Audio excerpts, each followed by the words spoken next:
tasty, hotty, and juicy Nehari. Ah, this is so savory. গরম গরম ধোয়া ওঠার nihari. It's looking so smoky, so spicy. Just wow. So perfect নেহারির স্বাদ পেতে আমার ভিডিওটি ফলো করতে পারেন. Hey guys, it's cook with আজকে আপনাদেরকে দেখাবো পারফেক্ট নেহারি রেসিপি, যে রেসিপিটি ফলো করলে আপনারা একদম পারফেক্ট একটি নেহারি রান্না করতে পারবেন. সো নেহারির জন্য আমি প্রায় 1 কেজি পরিমাণ নালা নিয়ে নিয়েছি অ্যান্ড এখন হচ্ছে নেহারিগুলোকে নালাগুলোকে একটি পাত্রে ঢেলে দিব অ্যান্ড সমস্ত প্রিপারেশনসগুলো রেডি করে দেব. সো এখানে আমি প্রায় 1.5 টেবিল চামচের মতো হলুদ গুঁড়ো দিয়ে দিচ্ছি. দেন হচ্ছে 2 টেবিল চামচ মরিচ গুঁড়ো, ধনিয়া গুঁড়ো দিয়ে দিচ্ছি প্রায় 1 টেবিল চামচ অ্যান্ড জিরা গুঁড়ো দিয়ে দিচ্ছি 1 টেবিল চামচ. তারপর দিয়ে দিচ্ছি গরম মশলার গুঁড়ো অ্যান্ড তারপর পরিমাণ মতো লবণ. তারপর দিয়ে দিব এখানে হচ্ছে প্রায় 1 টেবিল চামচের মতো রসুন বাটা, 1 টেবিল চামচ আদা বাটা. তারপর আমি দিয়ে দেব প্রায় 2 থেকে 3 টেবিল চামচের মতো পেঁয়াজ বাটা. তারপর এখানে আমি কিছু স্পাইসেস মিশিয়ে দেব. আমি এখানে লবঙ্গ, গোলমরিচ অ্যান্ড কিছু এলাচ আর হচ্ছে দারচিনি দিয়ে দিচ্ছি. তারপর দিয়ে দিব 2টো তেজপাতা. তেজপাতাগুলোকে আমি ছিঁড়ে দেব যেন সম্পূর্ণটাতে মিশে যায়. তারপর দিয়ে দিচ্ছি প্রায় 1 কাপ পরিমাণ পেঁয়াজ কুচি. দিয়ে দিব 6-7টার মতো কাঁচামরিচগুলোকে আমি প্রায় মাঝখান থেকে চিড়ে নিয়েছি. তারপর দিয়ে দিব পরিমাণ মতো পানি. এখানে পানিটা একটু বেশি করে অ্যাড করতে হবে. এবার এখানে হচ্ছে আমাকে যেন আর পানি অ্যাড করতে না হয় সেজন্য আমি একদম ফুল করে পানি দিয়ে দিচ্ছি, একদম ভর্তি করে. তারপর হচ্ছে সমস্ত জিনিসগুলো একসাথে নেড়ে দিব যেন প্রত্যেকটা জিনিস ভালোভাবে মিশে যায়. কয়েক ঘন্টা রেস্টে রেখে আমি এটিকে চুলায় বসিয়ে দিব অ্যান্ড প্রথমে ফ্লেমটাকে বাড়িয়ে দিব যেন এটা উতলে যায় অ্যান্ড যখন এটা উতলে যাবে দেন আমি ঢাকনাটা সরিয়ে এটাকে আরও কিছুক্ষণ নেড়ে ভালো করে মিক্স করে দেব.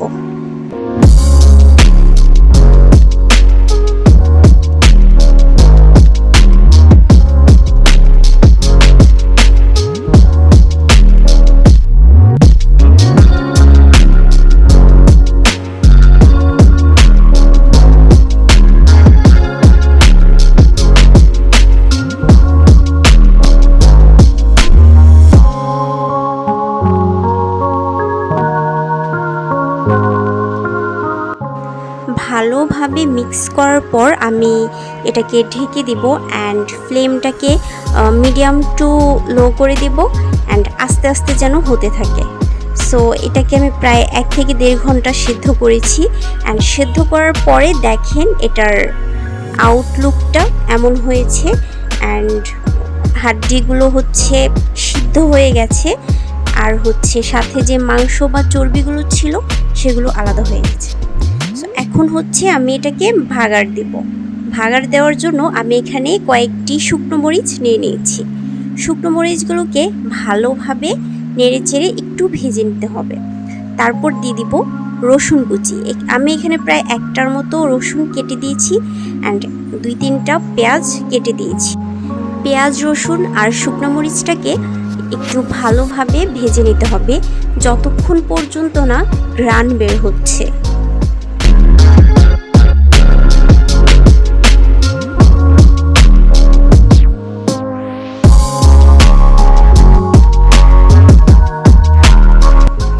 ঘ্রাণটা যখন বেরিয়ে যাবে তারপর আমি কিছুটা জিরে দিয়ে দিব. জিরে দেওয়ার পর আমি আর কিছুক্ষণ নেড়ে নিব যেন পুড়ে না যায়. তারপর হচ্ছে আমি মিশ্রণটা প্রিপারেশনের মধ্যে দিয়ে দিব, নালার মধ্যে দিয়ে দিব.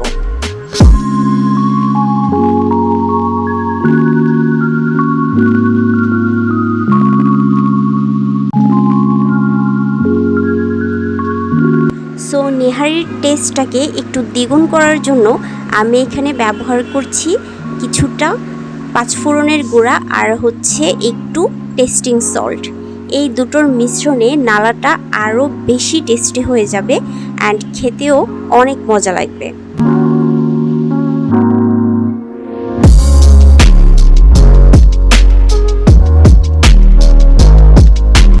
সো নেহারি রান্না প্রায় কমপ্লিট। লাস্ট স্টেপে আমি এখানে কিছুটা ধনিয়ার পাতা কুচি করে দিয়ে দিচ্ছি, এতে নালার ফ্লেভারটা আরও জুস হয়ে যাবে।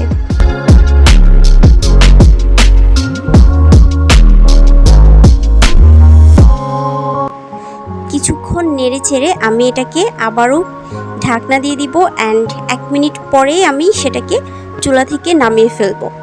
সো আমার nihari ready. Just look how much smoky, just wow, দেখে একদম জিভে জল চলে আসছে। সো আপনাদেরকে একটা টিপস শেয়ার করি, আপনারা যদি সময় পান তাহলে নালাটাকে হচ্ছে সব মশলা একসাথে মিক্স করে রাতের বেলা নর্মাল ফ্রিজে রেখে দেবেন, এতে করে প্রত্যেকটা মশলা হচ্ছে নালার ভেতরে একদম ঢুকে যাবে। অথবা আপনারা চাইলে নালাটাকে কয়েকবার করে রান্না করতে পারেন, যেটা আগের দিনে দাদিরা করতো, বাট আমি যেটা বলছি ওইটা ফলো করলে নালাটা আরও বেশি মজা হবে। সো আমার সার্ভিং কমপ্লিট। জাস্ট দেখেন লুকিংটা কত গর্জিয়াস হয়েছে। সো আজকে এ পর্যন্তই। আমার রেসিপিগুলো ভালো লাগলে আমার চ্যানেলটিকে সাবস্ক্রাইব করে দিবেন, পাশে থাকা বেল আইকনটিতে ক্লিক করে দিবেন অ্যান্ড আমার ফেসবুক পেজটিকে ফলো করে দিবেন। ওকে, আর বেশি বেশি করে আপনার ফ্রেন্ডসদের সাথে শেয়ার করে দিবেন। সো ওকে, আল্লাহ হাফেজ।